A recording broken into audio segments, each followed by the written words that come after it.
Bago sa saksi, nagdeklara ng state of calamity ang bayan ng Giwan sa Eastern Samar dahil sa epekto ng bagyong Tino. Ayon po sa lokal na pamahalaan, mahigit 9,000 residente ang pinalikas doon.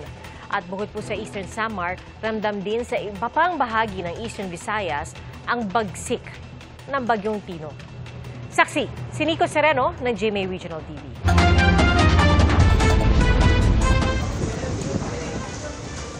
Pasado 11 kagabi, ramdam ang malakas na hangin ng bagyong Tino sa Abuyog, Leyte.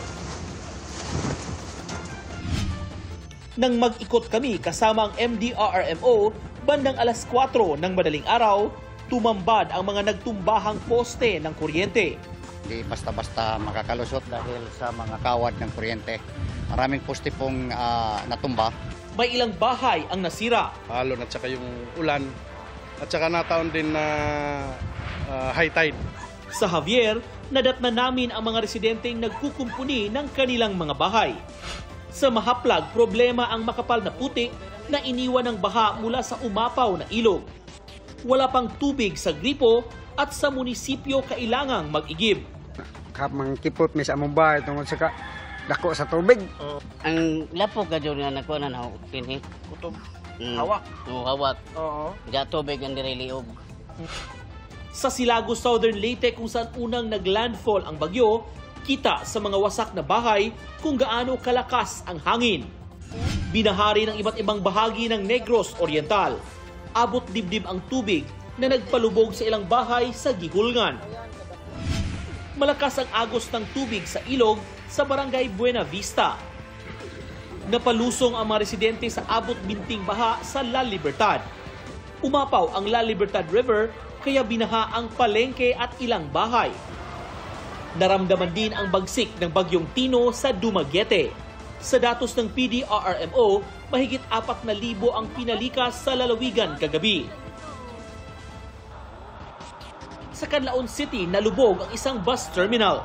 Sa bayan naman ng Valle Hermoso, patay ang 23 anyos na babaeng nabagsakan ng malaking bato. Ayon sa mga pulis, nanonood ng TV ang biktima sa kanilang sala nang biglang magka-rock slide sa kasagsagan ng bagyo. Dalawa naman ang sugatan sa ayungon. Ayon sa MDRRMO, kabilang ang 63 anyos na babaeng nabagsakan ng kisame ng isang elementary school na ginawang evacuation center. Sugatan din sa ulo ang 70 anyos na evacuee na nabagsakan ng sanga ng kahoy sa ulo. Ang Panglao Bohol binayo rin ng malalakas na alon.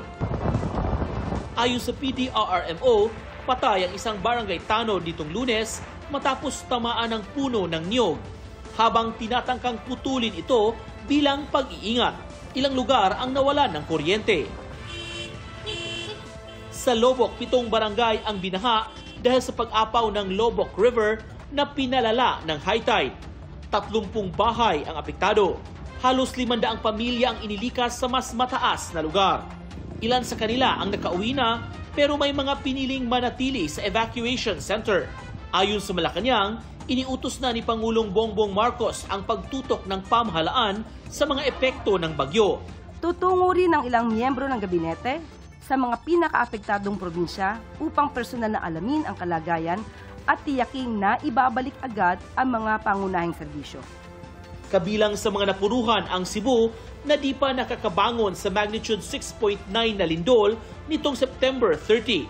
Some of those who are at the tent cities, yun kasi kailangan i-dismantle ang tent city kasi that will not withstand itong malakas na bagyong dadaan. So they were transferred to more sturdy evacuation centers, some to modular shelter units.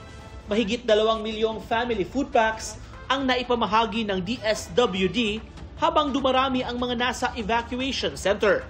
Para sa GMA Integrated News, ako si Nico Sereno ng GMA Regional TV, ang inyong saksi.